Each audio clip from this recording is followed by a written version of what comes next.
কোনো ব্যাপার না, আমার কাছে একটা এক্সট্রা রাখি আছে, তুই ওটা দীপকে পরিয়ে দিস, কেমন? তুমি দীপকে ইনভাইট করেছো? হ্যাঁ বাবা, আসলে দীপকে তো আমরা ভাইয়ের মতো দেখি, আর বাড়ির সবাই ওকে খুব পছন্দ করে। এসাও সারাক্ষণ দীপদা দীপদা করতে থাকে, তাই ভাবলাম কোনো বাড়িতে ওকে ডাকা হয় না, এবারটা না হয় ডাকি। সবার খুব ভালোও লাগবে আর এসাও খুব খুশি হবে।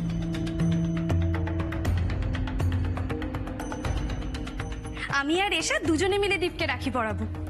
কি রে এসা, ঠিক করিনি? মনে হচ্ছে রোশনিদি এগুলো ইচ্ছে করে করছে। দীপটা আর এশার ব্যাপারে কিছু জানে নাকি রোশনিদি? কি গো বাবা, বলো, ঠিক করিনি ওকে ডেকে? হ্যাঁ, খুব ভালো করেছো, ওইটা তো ভালোই হয়, আমি ওকে খুব পছন্দ করি।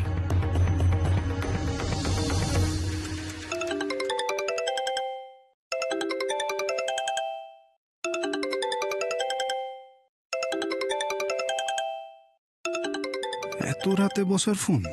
হ্যাঁ, আমিও দীপকে খুব পছন্দ করি, ভারী মিষ্টি ছেলে। ওকে তো আমি পরিবারের একজন বলেই মনে করি। কি হবে সত্যি সত্যি যদি দীপটা চলে আসে? এশার রাখি পরানোটা আটকানো যাবে কি করে? সেই জন্যই তো ওকে বললাম আসতে, ওকে কম করেছে আমাদের বাড়ির জন্য। আমার আর এশার কাছ থেকে ওর ভাইয়ের স্বীকৃতি পাওয়ার অধিকার আছে, কি বল এশা, তাই না?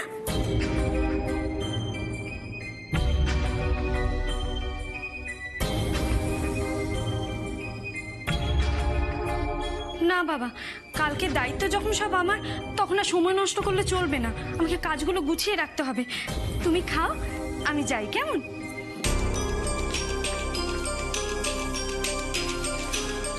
ব্যাড লাক, কাল আমার পক্ষে বাড়িতে থাকা সম্ভব হচ্ছে না। সে কি রে?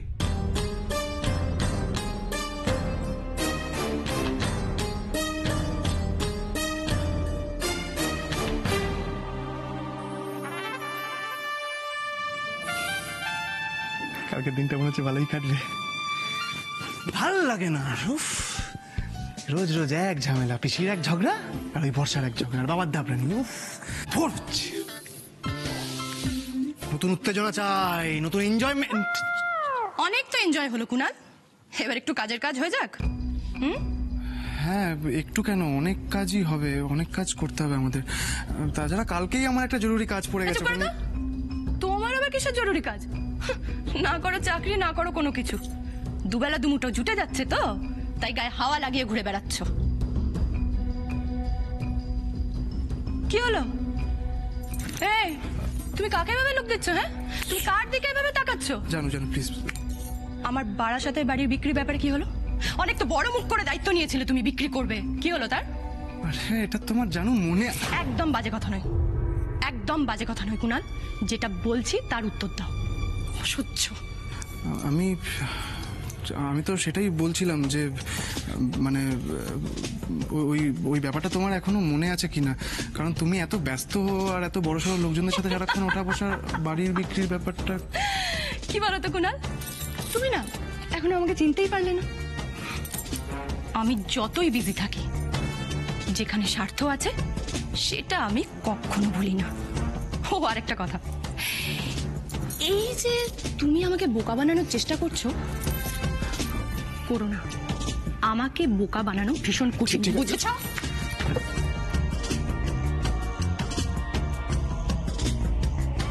কিচ্ছু ভুলিনি বর্ষা, যতই চেষ্টা করো না কেন, ওই বাড়ির 1/6 ভাগও আমি তোমাকে দেব না। তোমাকে অপমান করার জরিমানা তোমাকে পদে পদে দিতে হবে। কি হলো? হ্যাঁ, তোমাকে বলছি। আমি তো একটা প্রশ্ন করলাম কুনাল, শুনতে পাচ্ছ না? তোমাকে আমি একটা প্রশ্ন করেছি, বারাসাতের বাড়িটা বিক্রির ব্যাপারে তুমি কত দূর এগোলে তার উত্তর দাও। তাড়াতাড়ি দাও। হচ্ছে হচ্ছে সবটা আস্তে আস্তে হচ্ছে। আমি তো একজনকে পাঠিয়েছিলাম জমির মাপঝোঁক করে আনতে, সে করেও এনেছে। আসলে ওই জমি বাড়ির দামটা তো এখন একটু পড়েছে, একটু চড়ুক, ব্যবসাটা একটু উঠুক, তাহলেই আমি তোমার মা ঠাম্মিকে ওখান থেকে উঠিয়ে দিয়ে জমির দলিলটা আমার নামে করে নেব, ব্যাস নিশ্চিত। ব্যাস নিশ্চিন্ত? আচ্ছা কুনাল, তুমি কি আমাকে আবার বোকা বানানোর চেষ্টা করছো? কই একদমই না তো। এই শোনো, বাড়িটা তোমার না, বাড়িটা আমাদের নামে হবে। ভুল হয়ে গেছে আমার, ভুল হয়ে আমি কি বলতে গিয়ে কি বলে ফেলেছি, ভুল হয়ে গেছে।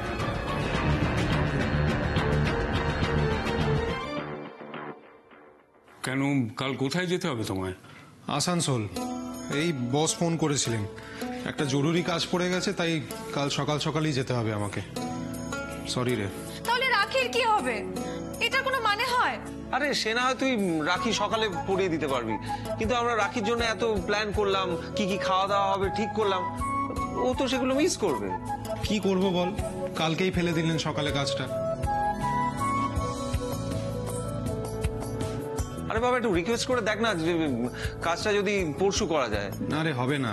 ওই অন্য দিনে তো আমি ক্লায়েন্টকে পাবো না। ক্লায়েন্ট কাল বিকেলের ট্রেনে চলে যাচ্ছে দার্জিলিং। কিন্তু তুই বাড়ি না থাকলে যে আমাদের গোটা বাড়িটা ফাঁকা ফাঁকা লাগে বাবা। কি বলবো বলতো, রোজ রোজ কি আর আমি বাড়িতে থাকতে পারি? একটা দিন ছুটি পেলাম, বাড়িতে একটা উৎসব, সেই দিনই তুই থাকবি না। ছোট ভাই, তুই একটু দেখ না রে, একটু ম্যানেজ কর। তুই এক কাজ কর, তুই বসকে বল তোর বোন কান্নাকাটি করতে করতে অসুস্থ হয়ে পড়েছে, সেই জন্য তুই যেতে পারবি না। কি বলছিস তুই? এইসব বলা যায় নাকি? দেখ, এইভাবে যদি আমি ছুটি নিতে থাকি তাহলে তো কয়েকদিনের মধ্যেই আমার চাকরিটা একদম নট। তুই না থাকলে তো একদম ভালো লাগবে না। তো কি আর করা যাবে বল, কাজ থাকলে তো আর অ্যাভয়েড করা যাবে না। ঋষির কেরিয়ারের ব্যাপার।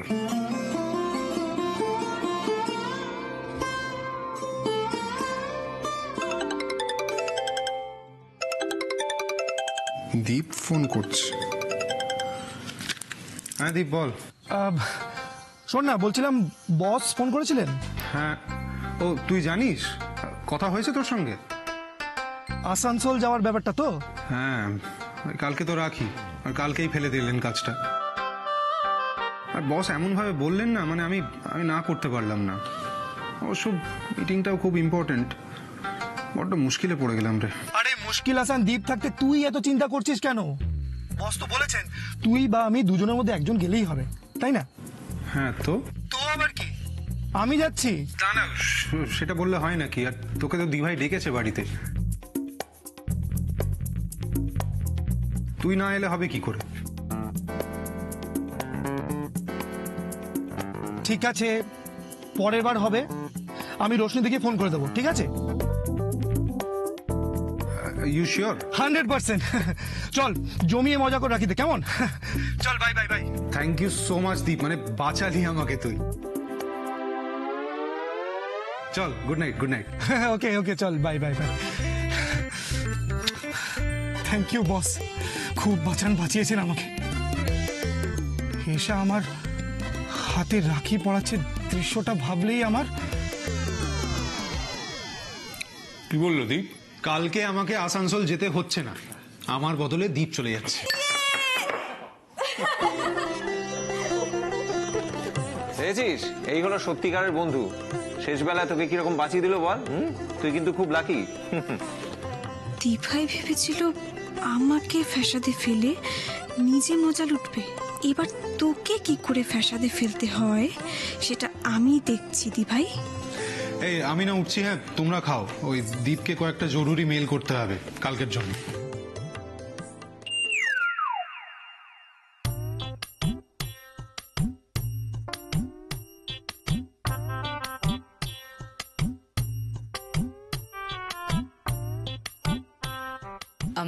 মিষ্টি, তোমার খাওয়া দাওয়া শেষ তো? হ্যাঁ মা। তো চলো, হাত মুখ ধুয়ে শুয়ে পড়বে, চলো। Good night everybody. Good night.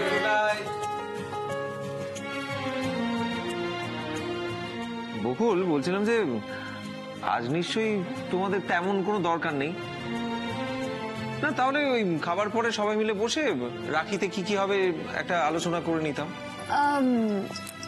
দাদা ভাই, আজও আমাদের একটা জরুরি কাজ আছে।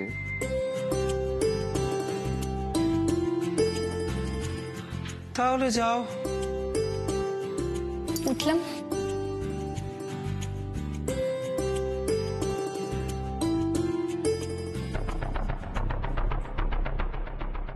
এত কি দরকারি কাজ ওদের? রোজ তাড়াতাড়ি ঘরে চলে যাচ্ছে, দেখতে হচ্ছে তো। এই কি হচ্ছে এটা? কি তুমি না শ্বশুর? রোহন তার ভাই আর ভাইয়ের বউয়ের পেছনে লাগছে, তুমি নীরবে সাই দিচ্ছ। খুব মজা পাচ্ছ না? তাতে কি হয়েছে? আমি তো আর শুধু ওর বাবা নই, বন্ধু তো বটে। তবে অঞ্জলি, আমি খুব নিশ্চিন্ত ভগবানই বকুল আর ঋষিকে কাছাকাছি এনেছেন,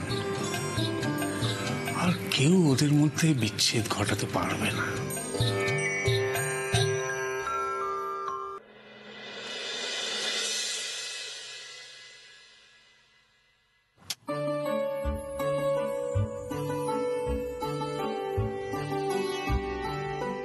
বাহ, বেশ তাড়াতাড়ি ঘুমিয়ে পড়ছে দেখছি। ঘুমের আর দোষ কি বলতো? সারাক্ষণ তোমার মেয়ে দাপাদাপি আর লাফালাফি করে যাচ্ছে, ক্লান্ত হয়ে পড়েছে। এই জানো তো, যত বড় হচ্ছে না তত ওর দুষ্টুমি বাড়ছে। আরে বাবা, দুষ্টুমি তো করবেই, একটু দুষ্টুমি না করলে চলে? যত দুষ্টুমি করবে জানবে সুস্থ আছে।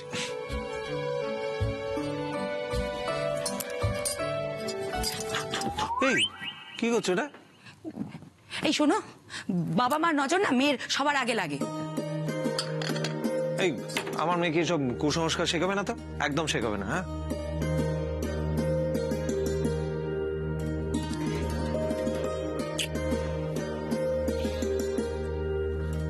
বকুলের তৈরি করা রাখিটা পেয়ে খুব খুশি হয়েছে জানো। খুব সত্যি, বকুল মেয়েটা না খুব গুণের। এই দেখো, তোমার মেয়ে যেই বায়না ধরলো সঙ্গে সঙ্গে বকুল ওর জন্য একটা সুন্দর রাখি বানিয়ে দিল। সারাক্ষণ সবাইকে খুশি করার চেষ্টা, পারেও বটে, সে বড় হোক কি ছোট হোক। কারোর যদি একটু মন খারাপ দেখলো, তাকে কিভাবে ভালো রাখতে হবে সেই চেষ্টাই করে যাচ্ছে মেয়েটা। ভারী মিষ্টি মেয়ে। হ্যাঁ, সবাইকে মাতিয়ে রাখে, সবাইকে খুশিতে রাখে। আর আমরা আমাদের ব্যস্ততার মাঝখানে ওর কষ্টটাই বোঝার চেষ্টা করি না। বোঝার চেষ্টা করবো কি করে, টেরই পাই না তো।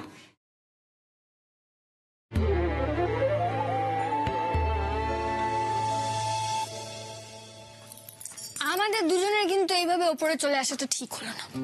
কেন? কারণ দাদা ভাইরা সবাই আমাদের স্বার্থপর ভাবলো।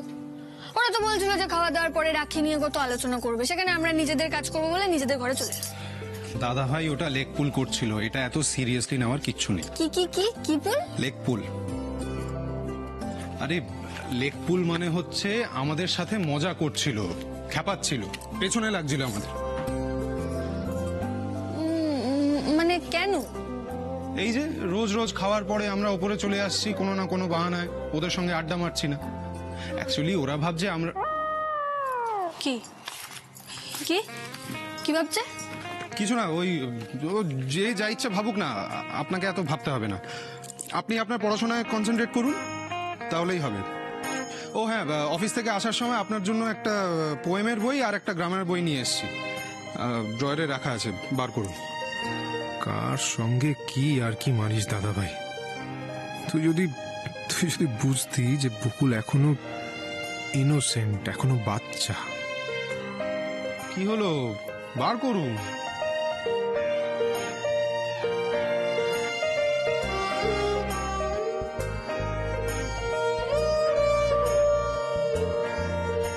পেলেন বই দুটো?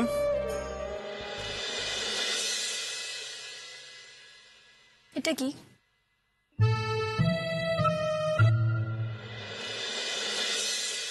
হঠাৎ এইভাবে বলছো কেন গো? বকুলের কি কিছু হয়েছে? ঋষির সঙ্গে তো এখন না, না, বেশ।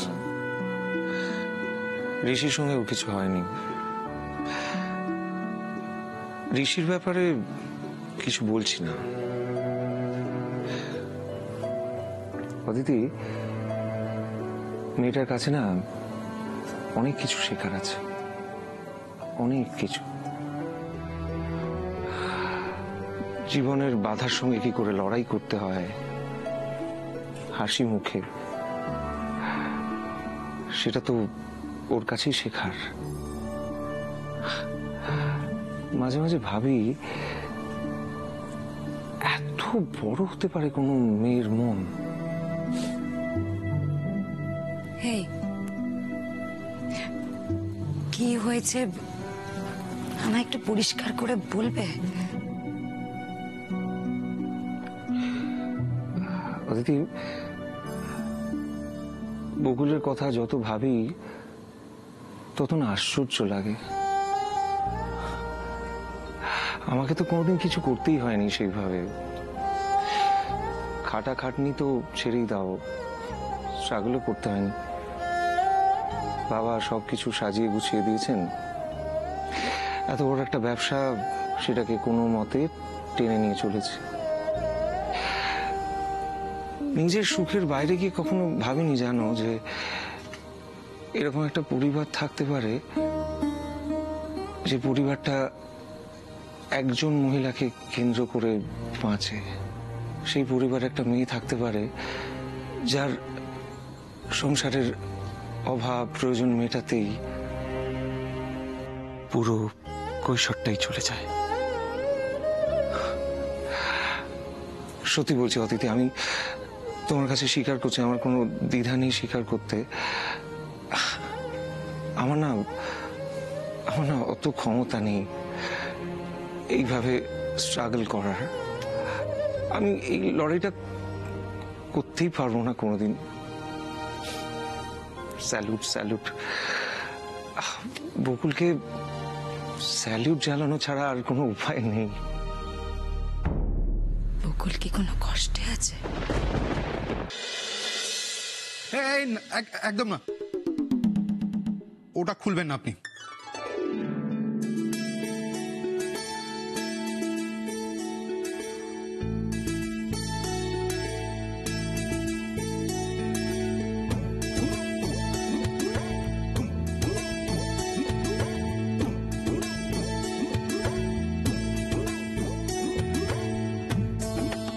এমন কি আছে এতে যে আমি দেখতে পারবো না? এটাকে দেখে তো গয়নার বাক্সই মনে হচ্ছে। আরে গয়নার বাক্স কেন হতে যাবে, অন্য কিছু। ওটা আমাকে দিন, আপনি পড়তে বসুন দিন। আপনি বললেই হবে। এটা গয়নার বাক্স না তো কি টিভির বাক্স? আচ্ছা, মুশকিল তো। আপনি এই বাক্স নিয়ে পড়ে আছেন কেন?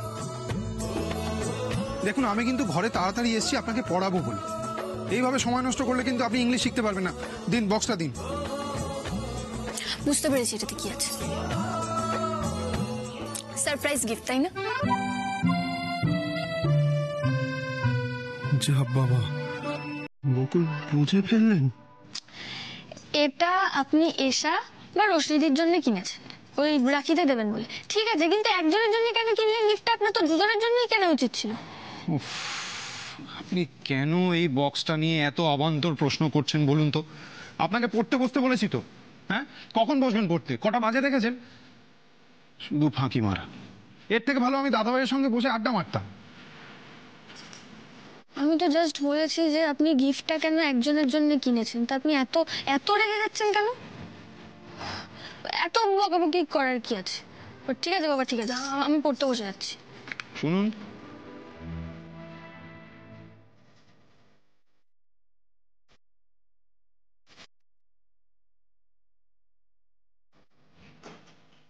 এটা আমি এশা বা দিদিভাইয়ের জন্য আনিনি।